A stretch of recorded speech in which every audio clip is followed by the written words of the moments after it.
बिस्मिल्लाहिर्रहमानिर्रहीम। नाज़रीन अस्सलाम वालेकुम, मैं हूं इमरान वसीम। नाज़रीन आज 9 अक्टूबर है, दिन है जुमातुल मुबारक का और साल 2020। सबसे पहले बात करेंगे नवाज शरीफ और शहबाज शरीफ के लिए एक और जुमा जो है वो भारी साबित हुआ है। शरीफ खानदान के लिए 9 अक्टूबर 2020 का आज के रोज का ये जुमा किस तरह से भारी साबित हुआ, इस खबर की तफसीलात आप नाज़रीन के साथ डिस्कस करेंगे। दूसरी खबर में हम बात करेंगे सीसीपी लाहौर उमर शेख ने एक ऐसा काम कर दिखाया है जो आज तक पंजाब पुलिस का कोई भी आला ऑफिसर नहीं कर सका। एक ऐसा फैसला, एक ऐसा काम जिसने पंजाब के अवाम के दिल जीत लिए हैं। इस खबर की तफसीलात भी आप नाज़रीन के साथ शेयर करेंगे। और तीसरी खबर में हम बात करेंगे 4 अक्टूबर से शुरू होने वाले अदालती हफ्ते में 2 ऐसे फैसले अदालतों की जानिब से दिए गए जिसमें से एक फैसले को अपोजिशन की एक जमात की जानिब से एक्सेप्ट किया गया, लेकिन एक फैसले को अपोजिशन की एक जमात की जानिब से रिजेक्ट किया गया, उसे कबूल नहीं किया गया। ये आज की हमारी 3 खबरें हैं जो आप नाज़रीन के साथ शेयर करेंगे। तो सबसे पहले बात कर लेते हैं कि आज का जुमा नवाज शरीफ और शहबाज शरीफ के लिए किस तरह से भारी साबित हुआ। नाज़रीन इस्लामाबाद हाई कोर्ट में नवाज शरीफ की अपीलों पर 7 अक्टूबर को समाअत की गई। 7 अक्टूबर को इस्लामाबाद हाई कोर्ट ने नवाज शरीफ को इश्तिहार के जरिए तलब करने का फैसला दिया और इस्लामाबाद हाई कोर्ट ने यह कहा कि नवाज शरीफ की तलबी का इश्तिहार जो है वो 2 नेशनल न्यूज़पेपर में शाया किया जाएगा और ऐसे नेशनल न्यूज़पेपर जो बरतानिया से भी शाया होते होंगे। तो आज इस्लामाबाद हाई कोर्ट की जानिब से 7 अक्टूबर की अदालती कार्रवाई का जो हुक्मनामा है वो जारी कर दिया गया है। 2 सफ़ात पर मुश्तमिल ये अदालती हुक्मनामा है जिसे जस्टिस आमिर फारूक की जानिब से तहरीर किया गया है। इस फैसले के जो मंदरजात हैं वो आप नाज़रीन के साथ शेयर कर लेते हैं। इस फैसले में इस्लामाबाद हाई कोर्ट की जानिब से ये कहा गया है कि अदालत के पास नवाज शरीफ को इश्तिहारी करार देने की कार्रवाई शुरू करने के अलावा कोई दूसरा ऑप्शन नहीं बचा। मतलब अदालत ये कह रही है कि मामला इस नहज तक पहुंच चुके हैं जहां अदालत का सब्र का पैमाना लबरेज हो चुका है और अदालत अपनी तमाम सूरत हाल को देखते हुए नवाज शरीफ को इश्तिहारी करार देने की कार्रवाई का बाकायदा आगाज करने जा रही है। अदालत की जानिब से यह हुक्म दिया गया है कि नवाज शरीफ को इश्तिहारी करार देने के जो इश्तिहारात हैं वो डॉन और जंग अखबारात में शाये किए जाएंगे और पाकिस्तानी हाई कमीशन लंदन के जरिए नवाज शरीफ को इश्तिहार मौसूल कराने के इकदाम उठाए जाएंगे। इस्लामाबाद हाई कोर्ट ने अपने फैसले में यह भी लिखा है कि वजारत खारजा को नवाज शरीफ की तलबी का इश्तिहार उनकी लंदन की रिहाइशगाह तक पहुंचाने के लिए इकदाम करने का भी इस फैसले में हुक्म दिया गया है। आगे चल के हुक्मनामे में यह भी कहा गया है कि नवाज शरीफ के इश्तिहार जारी करने के लिए वफाकी हुकूमत 1 हफ्ते के अंदर जो अखराजात हैं इश्तिहार के बनते हैं वो इस्लामाबाद हाई कोर्ट में जमा कराएगी। तो आज वफाकी हुकूमत की जानिब से 60,000 रुपए जो है वो इस्लामाबाद हाई कोर्ट में इसी मद में कि नवाज शरीफ को इश्तिहारी करार देने के इश्तिहारात जो है वो अखबार में शाये किए जाएंगे, 60,000 रुपया जो है वो जमा करा दिया गया है। इसके आगे चल के अदालत ने यह कहा है कि 24 नवंबर तक नवाज शरीफ को इस इश्तिहार के जरिए अदालत में पेश होने का आखिरी मौका दिया जाता है कि 24 सितंबर को इस केस को समाअत के लिए मुकर्रर किया जाएगा और 24 सितंबर को नवाज शरीफ जो है अदालत के सामने सरेंडर करें। आगे चल के अदालत ने यह भी कहा कि ये, जैसा कि मैं आपको पहले भी बता चुका हूं कि ये अखबारात डेली जंग और डेली डॉन में जो है वो शाया किए जाएंगे। आगे अदालत ये कहती है कि अंग्रेजी और उर्दू अखबारात में नवाज शरीफ के तलबी का इश्तिहार जो है वो शाया किया जाएगा। नवाज शरीफ की तलबी का इश्तिहार पाकिस्तानी हाई कमीशन के जरिए बरतानिया जो है वो भेजा जाएगा। और आगे चल के अदालत बड़े वाज़ेह अंदाज में ये कहती है कि मुमकिन नहीं है कि नवाज शरीफ इस्लामाबाद हाई कोर्ट में जो उनकी अपीलें ज़ेर समाअत हैं अदालती कार्रवाई के हवाले से लाइलम होंगे। नवाज शरीफ के वारंट गिरफ्तारी जारी होने पर उनके वकील ने भी उनकी पैरवी करने से माजरत कर ली। इन हालात में अदालत के पास सिवाय नवाज शरीफ को इश्तिहारी करार देने के अलावा कोई ऑप्शन नहीं बचा। और अदालत ने यह भी कहा कि जो गवाहान वजारत खारजा की जानिब से आए थे उनके बयान रिकॉर्ड करने के बाद ये बात साबित होती है कि नवाज शरीफ को नाकाबिले जमानत वारंट गिरफ्तारी की तामील के लिए हर मुमकिन कोशिश की गई, लेकिन नवाज शरीफ की जानिब से अदालती अहकामात की जो है वो तामील नहीं की गई। अदालत के जो नाकाबिले जमानत वारंट गिरफ्तारी थे उन्हें एक्सेप्ट नहीं किया गया, उन्हें वसूल नहीं किया गया। तो ये नाजरीन आज अदालत ने अपना फैसला जो है सुना दिया है नवाज शरीफ को इश्तिहारी करार देने के हवाले से। अब हम बात कर लेते हैं कि शहबाज शरीफ के लिए आज का जुमा किस तरह से भारी साबित हुआ। एक तो वफाकी हुकूमत की जानिब से शहबाज शरीफ के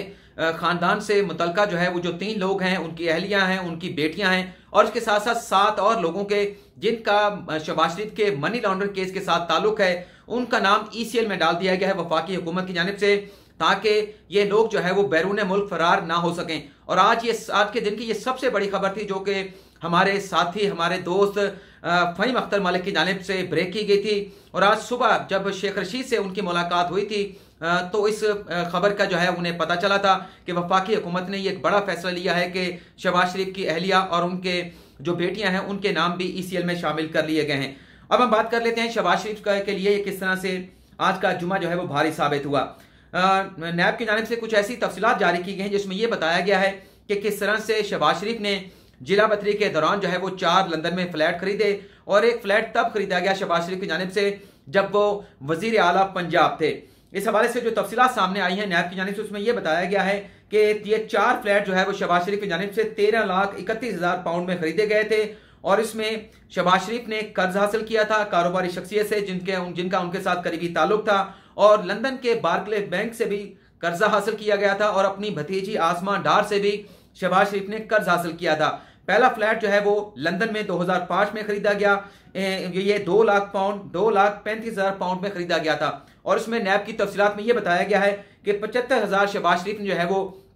अपनी कारोबारी शख्सियतें हासिल किए थे कर्ज के तौर पर, और 1,60,000 रुपया जो है वो लंदन के बार्कले बैंक से हासिल किया गया था। मुझे ये समझ नहीं आती कि एक तरफ शहबाज शरीफ जो है अपनी जो करीबी कारोबारी शख्सियत हैं, जो दोस्त शख्सियत हैं, उससे भी कर्ज ले रहे हैं और बैंक से भी कर्ज हासिल कर रहे हैं। मतलब इनके पास अपना कोई पैसा नहीं था 2005 तक, और उसके बाद नैब जिस तरह से सवाल उठाता है कि 2005 के बाद इनके असासे किस तरह से बढ़े, इसका जवाब जो है वो शहबाज शरीफ को देना होगा। आगे चल के ये बताते हैं कि 2007 में 1,60,000 पाउंड का दूसरा फ्लैट खरीदा गया, जिसमें 16,075 पाउंड जो है अपने कारोबारी शख्सियत थे, अपनी दोस्त कारोबारी शख्सियत ने शहबाज शरीफ ने कर्ज पर हासिल किए, और 1,43,000 पाउंड जो है वो लंदन के बैंक से कर्जा लिया गया। तीसरा फ्लैट भी 2007 में खरीदा गया 6,50,000 पाउंड का, और जो पहले जो फ्लैट खरीदे गए थे उनसे ये डबल कीमत से, डबल मालियत से भी ज्यादा का है। इसमें यह बताया गया कि 40,000 सिर्फ 40,000 शहबाज शरीफ की जो कारोबारी दोस्त शख्सियत है उससे कर्जा लिया गया, और 5,47,000 पाउंड जो है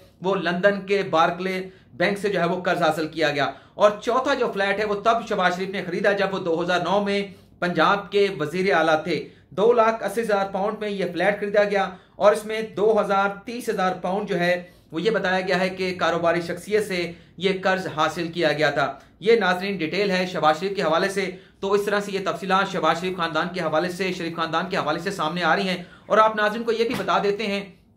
कि लाहौर में जो एहतसाब अदालत में शहबाज शरीफ के खिलाफ, शहबाज शरीफ की फैमिली के खिलाफ जो रेफरेंस दायर किया गया है उसमें 50 से ज्यादा वॉल्यूम है, जिसमें नैब ने शहबाज शरीफ फैमिली के खिलाफ सैकड़ों सफात पर मुश्तमिल जो है वो एविडेंस कलेक्ट किए हैं मुबैना तौर पर। अब उसमें क्या क्या लिखा गया, हमने भरपूर कोशिश की है कि उस 54 वॉल्यूम्स की जो कॉपी है हमें मिल सके, उसमें फराहम की गई मालूमात आप नाज़रीन के साथ शेयर कर सकें, लेकिन आज के दिन तक ये तमाम मालूमात हासिल करने के हवाले से मैं नाकाम हुआ हूं। इस हवाले से मैं अपनी नाकामी आप नाज़रीन के सामने तस्लीम करता हूं। अब हम बात कर लेते हैं कि CCP लाहौर उमर शेख ने क्या बड़ा कदम उठाया है जो आज तक पंजाब के किसी भी आला ऑफिसर की जानिब से नहीं उठाया गया। CCP लाहौर उमर शेख एक तो इस बात के कायल हैं कि जिस तरह से फौज में अगर डिसिप्लिन की खिलाफ वर्जी की जाती है, फौज के कानून की खिलाफ वर्जी की जाती है, तो जो पुलिस के जो फौज के जवान होते हैं, जो अफसरान होते हैं, उनका कोर्ट मार्शल किया जाता है। इसी तरह से अगर पुलिस के जो लोग हैं अगर अपनी जिम्मेदारियां सही तरीके से सरअंजाम नहीं देते, पंजाब की आवाम का ख्याल नहीं रखते, इस गैर जिम्मेदारी पर, इस लापरवाही पर उन पुलिस अफसरान का जो है वो पुलिस के अंदर भी जो है वो कोर्ट मार्शल होना चाहिए। इस हवाले से तो वो खत लिख चुके हैं IG पंजाब इनाम गनी को, लेकिन आज एक और खत जो है वो CCP लाहौर उमर शेख की जानिब से लिखा गया है, सिक्योरिटी के इदारों को, IB को लिखा गया है, पुलिस की स्पेशल ब्रांच को लिखा गया है, जिसमें यह कहा गया है कि पंजाब के जितने भी SPs हैं, जितने भी SHOs हैं, जितने भी इन्वेस्टिगेशन ऑफिसर्स हैं, उनके आमदन के हवाले से, उनके कारोबार के हवाले से तमाम तफसीलात फराहम की जाएं, और उसके साथ साथ जो फील्ड ऑफिसर हैं पंजाब पुलिस के, उनके एहसासों के हवाले से भी तफसीलात तलब कर ली गई हैं। और इसका मकसद ये है कि जो ये लोग हैं, चाहे SPs हैं, चाहे SHOs हैं, चाहे वो IOs हैं, चाहे वो फील्ड ऑफिसर्स हैं, उनके एहसासों के हवाले से तफसीलात हासिल की जाएं। और ये भी कहा गया है कि इनके अगर कोई अपने निजी प्राइवेट कोई कारोबार है तो उनकी मालूमात भी फराहम की जाए, ताकि ऐसे पुलिस अफसरान जिनके असासे जो हैं उनकी आमदन से ज्यादा हैं, उनका एहतसाब किया जा सके, और उसी तरह से एहतसाब हो जिस तरह से सियासतदानों को किया जाता है, जिस तरह से मुल्क की नुमाया शख्सियात का किया जाता है। उनसे जब यह सवाल हो सकता है, सियासतदानों से, मुंतखब अवाम के नुमाइंदों से सवाल हो सकता है कि आपके एहसास आपके आमदन से किस तरह से बढ़ गए, तो CCP लाहौर उमर शेख ये भी चाहते हैं कि पुलिस के लोगों से भी पूछा जाए जो रिश्वत लेते हैं, जो अवाम की खिदमत नहीं करते, रियासत की जानिब से तनख्वाह भी लेते हैं, लेकिन ऊपर से जो आमदनी होती है वो भी एक्सेप्ट करते हैं। तो ऐसे पुलिस अफसरान का भी एहतसाब होना चाहिए। ये एक बहुत अच्छा फैसला किया गया है CCP उमर शेख की जानिब से। एक अच्छा जेस्चर जाएगा पंजाब पुलिस के हवाले से अगर इस फैसले पर अमल दरामद हो जाता है। अब हम आखिरी खबर पर बात कर लेते हैं कि वो कौन सा अदालत का फैसला है जिसे अपोजिशन की जानिब से एक्सेप्ट किया गया, लेकिन दूसरा ऐसा कौन सा फैसला है जिसे अपोजिशन की एक जमात की जानिब से एक्सेप्ट नहीं किया गया। नाज़रीन, 5 अक्टूबर को एहतसाब अदालत में साबिक सदर आसिफ अली जरदारी को फरियाल तालपुर को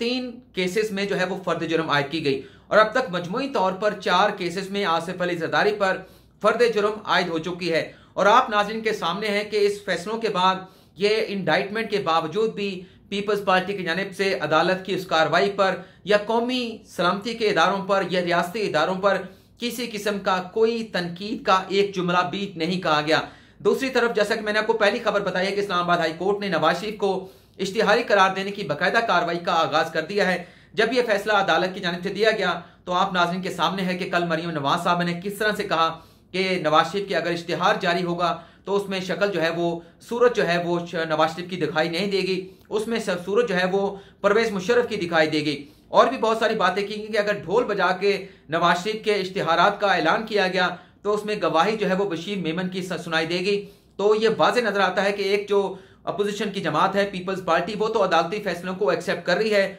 उसके सामने सर खमे तस्लीम कर रही है, लेकिन जो मुस्लिम लीग नवाज है वो अदालती फैसलों को एक्सेप्ट करने के लिए तैयार नहीं है। उनकी जानिब से अदालती फैसलों पर इस किस्म का सख्त रद्दअमल का इजहार किया जा रहा है जिस किस्म का सख्त रद्दअमल का इजहार हम पीपल्स पार्टी की जानिब से नहीं देख रहे। और शायद यही वजह है कि हुकूमत ने भी ये फैसला किया है कि अपोजिशन जमातें जो हुकूमत के खिलाफ तहरीक चलाने का इरादा रखती हैं, पीपल्स पार्टी के साथ ताल्लुक को कायम रखा जाएगा, पीपल्स पार्टी के खिलाफ सब किस्म के बयानात नहीं दिए जाएंगे। और इस बात की तस्दीक जो है वो पाकिस्तान तहरीक इंसाफ के जो MNA हैं सदाकत अली अब्बासी की जानिब से भी की गई है कि ये फैसला किया गया है। कल वो एक टीवी के प्रोग्राम में बैठे थे हमारे दोस्त समर अब्बास के साथ, जिसमें उन्होंने ये कहा कि चूंकि पीपल्स पार्टी जो है सिंध में उसकी हुकूमत है तो लिहाजा उनके साथ हमारा ताल्लुक बन सकता है। मुस्लिम लीग नवाज की किसी जगह पर हुकूमत नहीं है तो लिहाजा उनके साथ हमारा ताल्लुक नहीं बन सकता। लेकिन वाज़ेह हिकमत अमली नजर आ रही है कि अपोजिशन को तकसीम करने के लिए, अपोजिशन में इख्तलाफात पैदा करने के लिए हुकूमत अपनी एक हिकमत अली बनाकर आगे चल रही है